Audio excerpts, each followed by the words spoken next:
दिल्ली के विधानसभा चुनाव में सीएम पुष्कर सिंह धामी का प्रचार लगातार जारी है। आज 5वें दिन भी मुख्यमंत्री धामी ताबड़तोड़ कई जनसभाओं को संबोधित करने वाले हैं। मुख्यमंत्री आज दिल्ली में 4 जगह उत्तम नगर, बवाना, बुराड़ी, आरके पुरम विधानसभा में जनसभा करेंगे और लोगों से बीजेपी प्रत्याशी के पक्ष में वोट डालने की अपील करेंगे।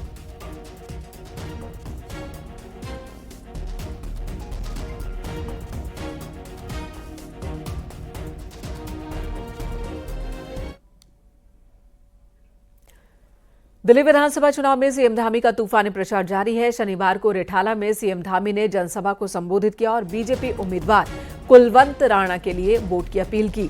मुख्यमंत्री धामी ने कहा कि दिल्ली की आप सरकार ने लोगों को ठगा है, लिहाजा अब लोगों को परिवर्तन का मन बना लिया है लोगों ने। सीएम ने कहा कि आम आदमी पार्टी की सरकार हर चुनाव में यमुना सफाई की बात करती है, लेकिन उसके बाद कोई काम नहीं करती। यमुना जी की सफाई करेंगे। अरे भाई, आप आज चुनाव आ गया है और जब जब चुनाव आता है तब तब आप बोलते हैं यमुना जी की सफाई करेंगे। अरे यमुना जी को देखना है। ये मत बोलिए कि हरियाणा के लोगों ने इसमें जहर घोल दिया, अपनी नाकामियां छुपाने के लिए दूसरों पर आरोप पड़ना शुरू कर दिया। आपको यमुना जी को देखना है तो आप आइए, यमुनोत्री, खरसाली आइए, आप आइए विकासनगर, कालसी आइए, हरिपुर देखिए यमुना जी वहां कैसे लोगों के लिए आचमन और जीवन दायिनी और प्राणदायिनी के रूप में काम करती है। चुनाव के समय में फिर कहते हो यमुना जी की सफाई कर देंगे, अगले साल सफाई कर देंगे। अरे भाई, मैं पूछ रहा हूं अगला साल कब आएगा जब यमुना जी की सफाई होगी? 11 साल हो गए। उत्तराखंड में निकाय में शपथ का इंतजार हो रहा है। दिल्ली चुनाव से मुख्यमंत्री के लौटते ही शपथ ग्रहण होगा। बीजेपी और शहरी विकास विभाग ने तैयारी पूरी कर ली है, बस तारीख मुख्यमंत्री के आने पर तय होगी। इसी पर आपको ये रिपोर्ट दिखाते हैं।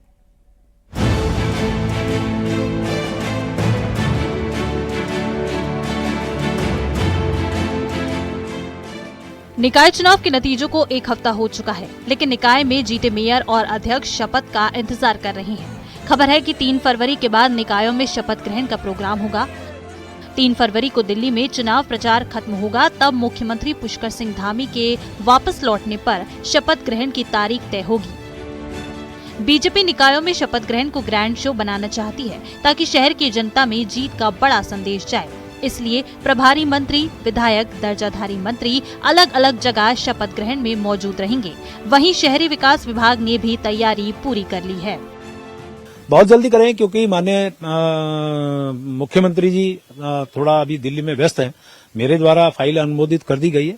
बहुत जल्द उनका शपथ ग्रहण का कार्यक्रम होगा और निश्चित रूप से जो ये 6 साल से रुका हुआ काम था, या ये कहिए कि 1 साल जो बीच में गैप आ गया था, उसको बहुत जल्दी पूरा करने का काम करेंगे। देखिए, शपथ ग्रहण की तिथि तय करना है तो सरकार का काम है, और लेकिन हमने तय किया है कि हमारे प्रभारी मंत्री, और क्योंकि हमारे मंत्रीगण 7 मंत्री हैं, उसके अलावा दायित्वधारी, हम प्रत्येक निगम के शपथ ग्रहण समारोह में अपने दायित्वधारियों को, विधायकों को, मंत्रीगणों को भेजेंगे और पालिकाओं में भी भेजेंगे।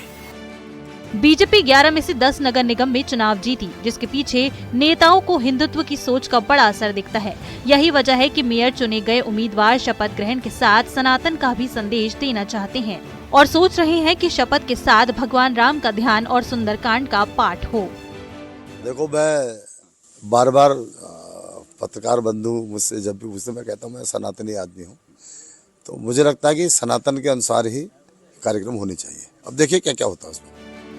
नगर निगमों में अपनी परफॉर्मेंस से बीजेपी खुश है, तो अब बस इंतजार तारीख और दिल्ली चुनाव खत्म होने पर मुख्यमंत्री की वापसी का हो रहा है। हल्द्वानी से न्यूज़ 18 के लिए शैलेंद्र नेगी के साथ दीपांकर भट्ट की रिपोर्ट। आज बसंत पंचमी पर बद्रीनाथ धाम के कपाट खुलने का शुभ मुहूर्त निकाला जाएगा और इसके बाद श्रद्धालुओं के लिए भगवान बद्री विशाल के दर्शन के लिए कपाट खोलने का ऐलान होगा।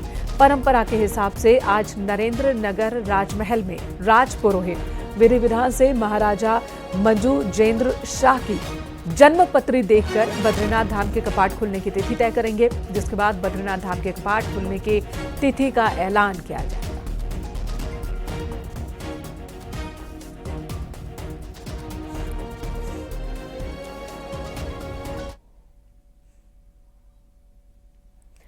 देहरादून से बड़ी खबर आ रही है। बीरपुर आर्मी स्कूल का अजब फरमान सामने आया है। 12वीं की फेयरवेल पार्टी के लिए सिर्फ 60% से ऊपर नंबर वाले स्टूडेंट्स को ही हिस्सा लेने की बात कही गई है। आर्मी स्कूल बीरपुर ने पेरेंट्स को फेयरवेल को लेकर चिट्ठी भेजी है और लेटर में ये कहा है कि 60% से कम नंबर हासिल करने वाले स्टूडेंट्स को फेयरवेल में नहीं आने दिया जाएगा।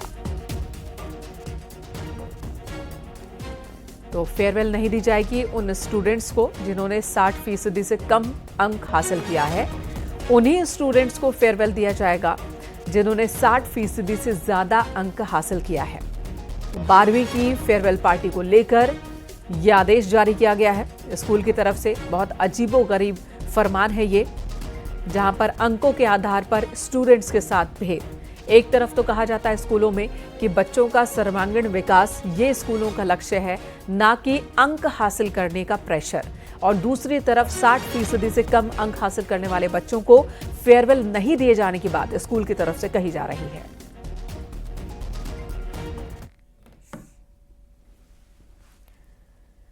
विधायक उमेश कुमार और पूर्व विधायक कुंवर प्रणव सिंह चैंपियन के विवाद के मामले में लक्सर में पुलिस पर पथराव को लेकर अब पुलिस गंभीर नजर आ रही है। पुलिस ने टीम बनाकर यूपी के कई इलाकों में कई जिलों में डेरा डाला है। आपको बता दें 31 जनवरी को लक्सर में विधायक उमेश कुमार के समर्थकों ने महापंचायत का ऐलान किया था, लेकिन पुलिस ने महापंचायत नहीं होने दिया, जिसके बाद कई उपद्रवियों ने बैरिकेडिंग तोड़ी थी। पुलिस को लाठीचार्ज करना पड़ा। तब उपद्रवियों ने पथराव शुरू कर दिया था। सरकारी संपत्ति को भी क्षति पहुंचाई थी। एसएससी हरिद्वार का कहना है कि उपद्रवियों को बख्शा नहीं जाएगा। वीडियो के आधार पर पुलिस इनकी पहचान कर रही है।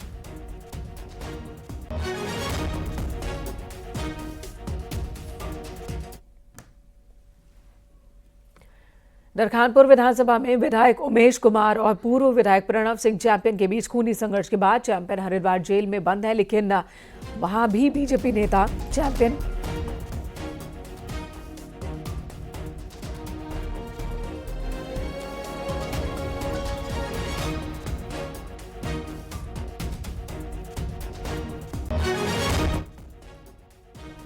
हाँ, जो समस्या यहाँ वो देख रहे हैं तो उसके संबंध में मेरे से भी जिक्र कर रहे हैं और कह रहे हैं कि मैं अपने स्तर से भी इन समस्याओं को दूर करने का प्रयास करूंगा। उनका यही कहना है कि मैं जो भी इसमें हायर अथॉरिटीज हैं उनसे बात करूंगा।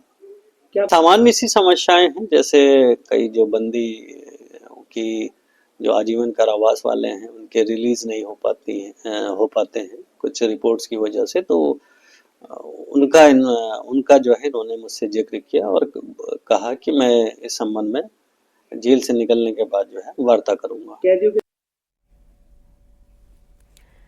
चक्राता वन विभाग ने देवदार के 32 अवैध स्लीपर बरामद किए हैं। पिकअप से टीम ने देवदारों के स्लीपर पकड़े हैं। कोटी मीनस रोड पर एक पिकअप गाड़ी से 32 स्लीपर ले जाने की तैयारी थी, तभी कानासर रेंज में टीम ने स्लीपर बरामद किए, लेकिन आरोपी मौके से फरार हो गए। वन विभाग की टीम मामले की जांच में जुटी है।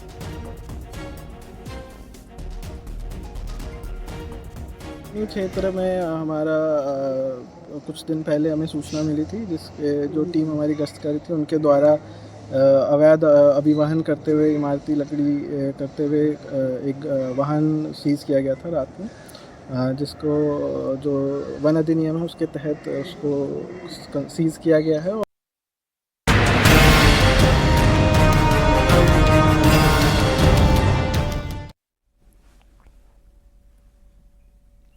देहरादून में आज नेशनल गेम्स में 7 इवेंट्स का आयोजन किया जा रहा है, जिसमें badminton, basketball, weight lifting, shooting और आर्चरी शामिल है। गोल्ड मेडल के लिए उत्तराखंड के खिलाड़ी जी जान की कोशिश में जुटे हैं। आपको बता दें कल उत्तराखंड की महिला और पुरुष बैडमिंटन की टीमें फाइनल में पहुंची थी, लेकिन पुरुष वर्ग में कर्नाटक ने गोल्ड मेडल जीता। महिला वर्ग में हरियाणा ने उत्तराखंड को मात दी और गोल्ड पर कब्जा किया।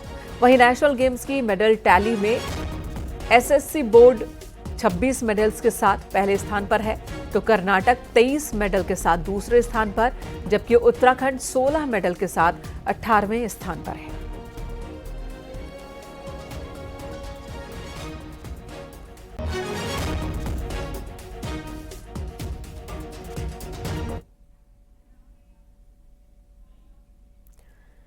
और उत्तराखंड में जारी राष्ट्रीय खेलों के बीच आज हल्द्वानी में फुटबॉल और एक्वेटिक्स के कई एक्टिविटीज की जा रही हैं। फुटबॉल में महिला टीमें हरियाणा, तमिलनाडु, सिक्किम, ओडिशा, मणिपुर, दिल्ली और उत्तराखंड, पश्चिम बंगाल से भिड़ने वाली है। तो वहीं एक्वेटिक्स की बात की जाए, डाइविंग, स्विमिंग और वाटर पोलो से जुड़ी कई प्रतियोगिताएं आज होने वाली हैं।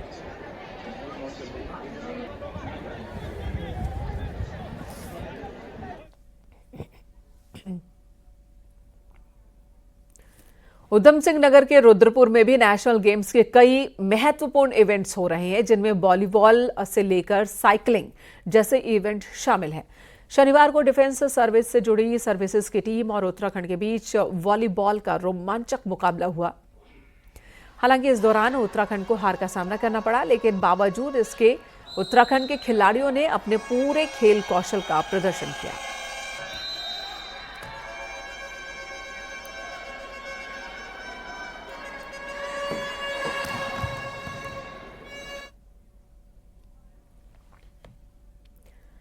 और बॉक्सिंग के नजरिए से उत्तराखंड के लिए दूसरा दिन भी अच्छा रहा। पिथौरागढ़ में चल रही बॉक्सिंग प्रतियोगिता में राज्य के मुक्केबाजों ने बेहतरीन मुक्केबाजी की। दूसरे दिन राज्य के 4 बॉक्सर अगले राउंड में पहुंचने में कामयाब हुए, जबकि एक महिला बॉक्सर मुकाबले से बाहर हो गई। दूसरे दिन पुरुषों में नीरज पुजारी और नरेंद्र अगले राउंड में पहुंचे हैं, जबकि महिलाओं में बबीता और काजल विरोधियों को मात देने और आगे का रास्ता साफ करने में कामयाब रही। हालांकि राज्य की ही मुद्रिका अपना मुकाबला राजस्थान की अंजू से हार गई। मेन तो टारगेट हमारा जो कोच साहब लोगों ने हमें जिस चीज़ के लिए 3 बार कैंप लगा रखा है हमारा यहाँ पे, 2 बार पिथौरागढ़ और 1 बार मुनस्यारी में। तो मेन टारगेट हमारा यही है कि उत्तराखंड में हमारी होस्ट टीम है, एक तो हमें इतना होना चाहिए कि गोल्ड मारना है हमें। हाँ, और यहाँ पे हो रहा है सब कुछ, काफ़ी अच्छा अरेंजमेंट अच्छी है यहाँ की, और जो हमारे कोचेस स्टाफ वो भी काफ़ी अच्छे हैं, और ये रहेगा कि गोल्ड लेके अपने स्टेट का नाम रोशन कर सकूं। हिमालय की गोद में बसा उत्तराखंड योग साधना के लिए सदियों से प्रसिद्ध है। अब नेशनल गेम्स में योगासन के क्षेत्र में भी मेडल दिए जा रहे हैं, जिससे योग के क्षेत्र में अपना करियर बना रहे युवाओं में बहुत ही जोश है।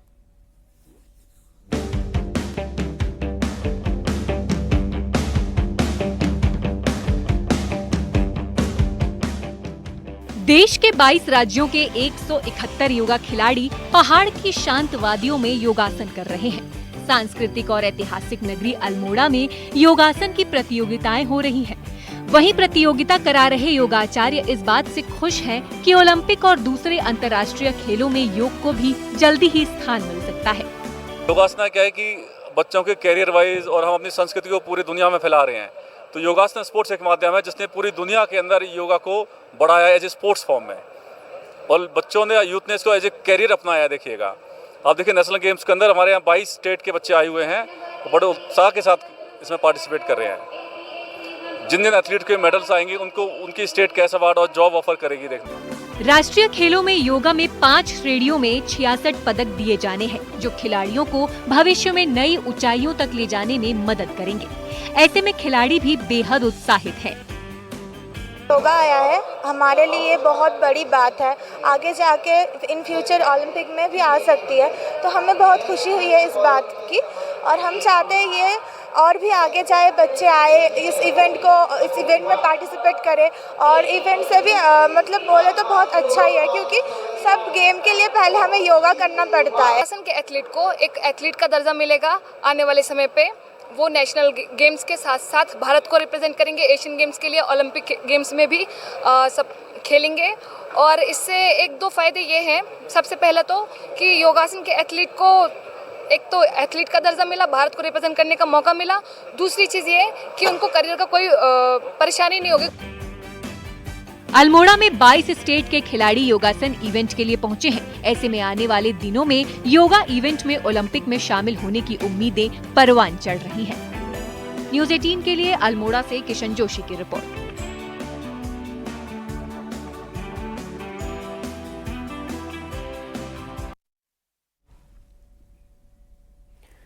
उत्तराखंड में 28 जनवरी से जिन राष्ट्रीय खेलों की शुरुआत हुई थी उनका समापन 14 जनवरी को हो जाएगा।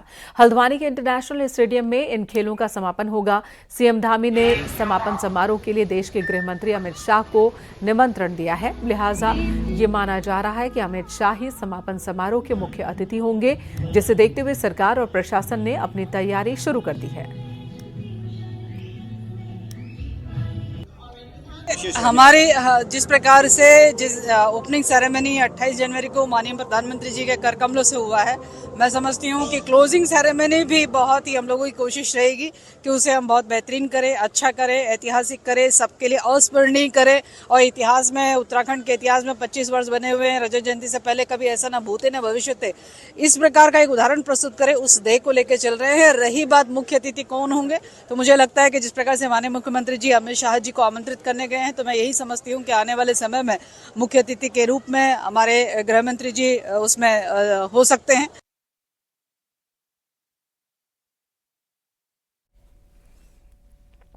तो समापन समारोह में बतौर मुख्य अतिथि गृह मंत्री अमित शाह शिरकत कर सकते हैं। अमित शाह को सीएम पुष्कर सिंह धामी ने निमंत्रण दिया है समापन समारोह के लिए। 14 फरवरी को समापन होना है राष्ट्रीय खेलों का आयोजन उत्तराखंड के अलग अलग जिलों में हो रहा है। देहरादून में समापन होना है और इस मौके पर गृह मंत्री की मौजूदगी हो सकती है और ऐसे में यहां पर तैयारी इसी हिसाब से की जा रही है।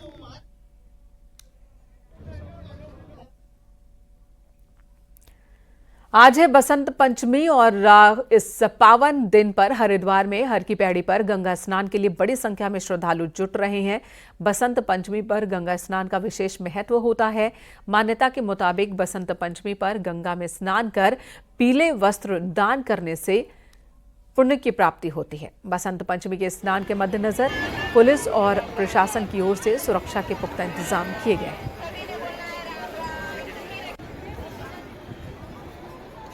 परम आनंद है। हमारे बुजुर्गों ने हमें बताया बसंत पंचमी के दिन जो स्नान होता है हमारे सनातन धर्म के अंदर इसका बहुत ज़्यादा महत्व है। वो पुण्य प्राप्त करने के लिए हम यहाँ पर आए हुए हैं। गंगा जी के गोते लगाए जाते हैं। गंगा सरस्वती मैया को ध्यान किया जाता है और गंगा मैया की मनोकामना पूर्ण करते हैं। गंगा मैया हम गंगा मैया में आए, गंगा मैया में हमने गोते लगाए, गंगा मैया का नाम लिया, भोलेनाथ जी का नाम लिया और पूजा पाठ की है। बसंत पंचमी के पर्व पर गंगा में स्नान करने वालों का जमावड़ा लगा हुआ है। इस वक्त हर की पैड़ी पर मैं मौजूद हूं और तस्वीरों में देखा जा सकता है कि कितनी बड़ी संख्या में श्रद्धालु लोग यहां पर पहुंचे हुए हैं और गंगा में आस्था की डुबकी लगा रहे हैं। सुबह 4 बजे से गंगा में स्नान करने वाले लोगों का ये सिलसिला जारी है।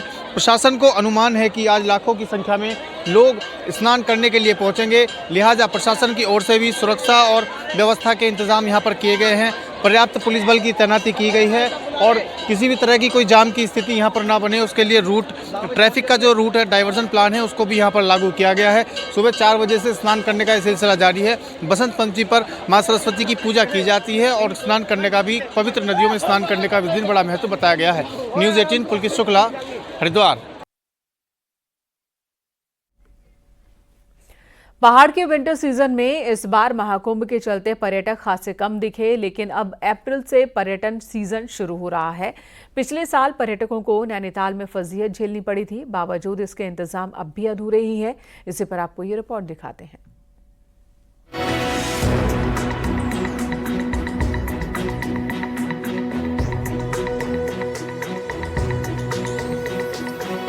नैनीताल में पर्यटन सीजन की तैयारियां शुरू हो रही हैं। पिछले सालों की भीड़ के बाद प्रशासन इस बार क्राउड मैनेजमेंट की तैयारी कर रहा है। तो कैची धाम और नैनीताल में पर्यटकों को बेहतर सुविधाएं देने के काम में जुटा है।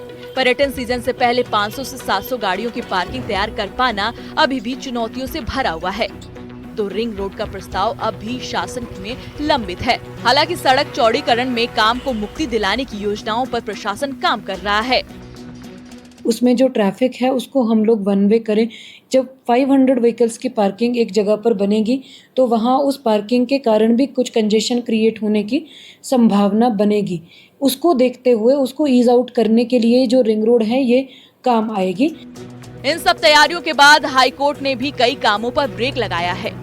नैनीताल में चल रहे सड़क चौड़ीकरण के कामों और ध्वस्तीकरण के कामों को हाई कोर्ट में चुनौती मिली है, तो कोर्ट ने कई कामों पर फिलहाल रोक लगाई है। शहर की कैरिंग कैपेसिटी और वाहनों के मूवमेंट पर भी कोर्ट सुनवाई कर रहा है। तो सुविधाओं का विस्तार करने की योजनाओं पर ब्रेक लगा है। इस PIL में हमने साइंटिफिक बातें लिखी हैं, नैनीताल की जियोलॉजिकल और नेचुरल फैक्ट और कैरिंग कैपेसिटी क्या होगी यहाँ की, इन सब में हमने उस PIL में चर्चा करी है, लिखा है। कोर्ट ने जो ऑर्डर दिया है वो हर टाइप के काम में रोक लगाने के लिए ऑर्डर दिया है। बहरहाल नैनीताल में इस बार भी सीजन में अच्छी भीड़ रहने की उम्मीद है और प्रशासन के आगे हाई कोर्ट के निर्देशकों के बाद काम पूरा करने की चुनौती बन रही है। हालांकि नैनीताल के साथ प्रशासन को शहर से बाहर और हल्द्वानी में बेहतर व्यवस्थाएं बनाने होंगे ताकि पर्यटकों को सुविधा मिल सके। न्यूज़ 18 के लिए नैनीताल से वीरेंद्र बिष्ट की रिपोर्ट।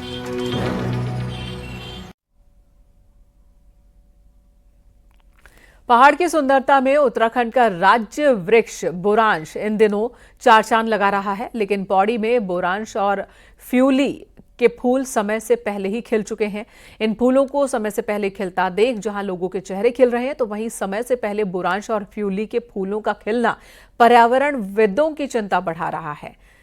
जानकार इसे मौसम परिवर्तन की वजह से हुआ बता रहे हैं। उनका कहना है कि ग्लोबल वार्मिंग की वजह से गर्मी के मौसम में खिलने वाले ये फूल 1 से 1.5 महीने पहले ही फरवरी में ही खिल उठे हैं।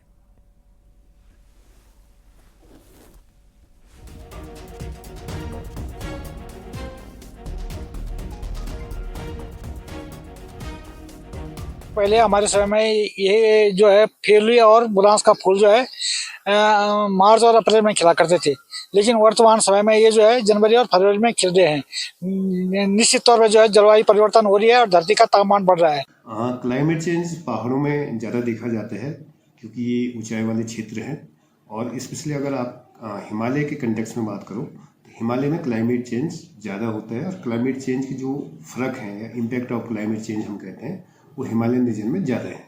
फॉर एग्जाम्पल आप एक छोटा सा एग्जाम्पल ले सकते हो कि आपने देखा होगा कि जो बुरांश है वो आपको 1.5 से 2 महीने पहले खिलने लग गया। हाँ, क्लाइमेट चेंज का इम्पैक्ट है, बहुत सारे प्लांट्स पे पड़ता है, फॉरेस्ट इकोसिस्टम है, एग्रीकल्चर सिस्टम है, इससे बहुत क्योंकि ये इसका हर किसी प्लांट का एक लाइफ साइकिल होती है।